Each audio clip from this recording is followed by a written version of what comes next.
क्या राघव चड्ढा को पीएम नरेंद्र मोदी बड़ा इनाम देने जा रहे हैं? आम आदमी पार्टी से बगावत कर भाजपा ज्वाइन करने वाले राघव चड्ढा को क्या अब मोदी जी बड़ा पद देने जा रहे हैं? क्या मोदी कैबिनेट में राघव चड्ढा को जगह मिलने जा रही है? क्या राघव चड्ढा केंद्र सरकार में मंत्री बनेंगे?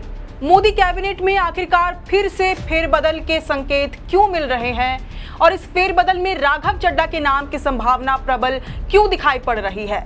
राघव चड्ढा को मंत्री बनाकर भाजपा को कैसे बड़ा फायदा हो सकता है? चलिए आज की इस रिपोर्ट के जरिए इन सवालों का जवाब तलाशने की कोशिश करते हैं। सबसे पहले जोहार, नमस्कार, मैं हूं अंशु और आप देखना शुरू कर चुके हैं द फोर्थ पिलर लाइव। प्रधानमंत्री नरेंद्र मोदी की अगुवाई वाली केंद्र सरकार के तीसरे कार्यकाल के पहले मंत्रिमंडल विस्तार की अटकलें अब बेहद तेज हो गई हैं। किसी भी दिन कैबिनेट विस्तार की खबर सामने आ सकती है। भाजपा ने हाल के दिनों में कई राज्यों के लिए प्रदेश अध्यक्ष के नाम का ऐलान किया है। इसके बाद अब राज्यसभा चुनाव के लिए 11 नामों का ऐलान किया है। इन दोनों ही लिस्ट को देखकर ये स्पष्ट है कि 4 मंत्रियों की छुट्टी तय हो चुकी है। 2 को तो नई जिम्मेदारी मिल चुकी है, 2 की नई भूमिका फिलहाल स्पष्ट नहीं है।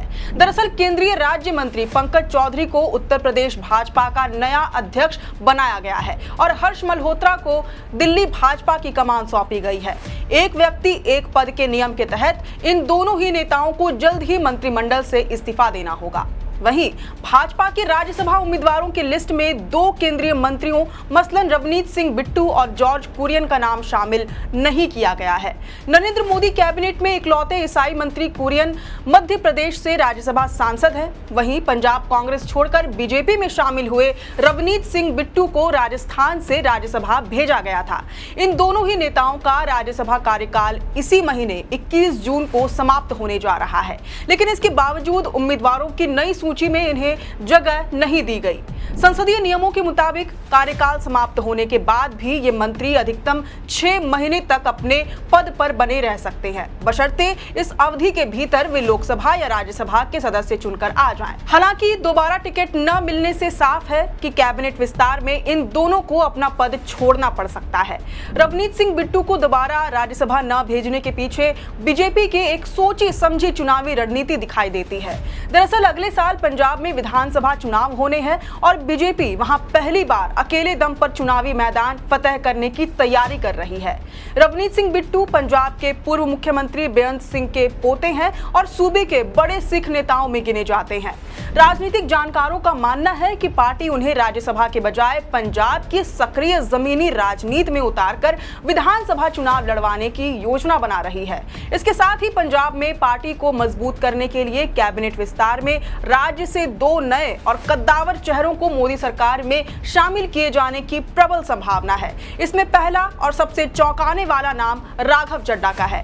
राघव चड्ढा को संभावित तौर पर केंद्र में बड़ी जिम्मेदारी मिलने के पीछे कई मजबूत प्रशासनिक और राजनीतिक कारण दिखाई देते हैं। सबसे पहला कारण उनकी उच्च शैक्षणिक और पेशेवर योग्यता है। राघव चड्ढा एक पढ़े लिखे और अनुभवी चार्टर्ड अकाउंटेंट हैं। चूंकि मौजूदा केंद्रीय वित्त राज्य मंत्री पंकज चौधरी को उत्तर प्रदेश बीजेपी का नया अध्यक्ष नियुक्त किया जा चुका है और एक व्यक्ति एक पद के सिद्धांत के तहत उनकी कैबिनेट से छुट्टी तय मानी जा रही है, ऐसे में वित्त मंत्रालय में उनके स्थान पर राघव चड्ढा को एक योग्य और उपयुक्त चेहरे के तौर पर देखा जा रहा है। दूसरा और सबसे बड़ा कारण अगले साल होने वाले पंजाब विधानसभा चुनाव हैं। भाजपा इस बार पंजाब में बिना किसी गठबंधन के अकेले दम पर चुनावी मैदान में उतरने और वहां पहली बार अपनी सरकार बनाने की तैयारियों में जुटी है। रवनीत सिंह बिट्टू की जगह पर पंजाब कोटे से केंद्र में एक मजबूत, चर्चित और युवा चेहरे को पेश करने के लिए राघव चड्ढा से बेहतर विकल्प पार्टी के पास नहीं है। पार्टी ज्वाइन करने के बाद से उन्हें खासा तवज्जो मिल रहा है।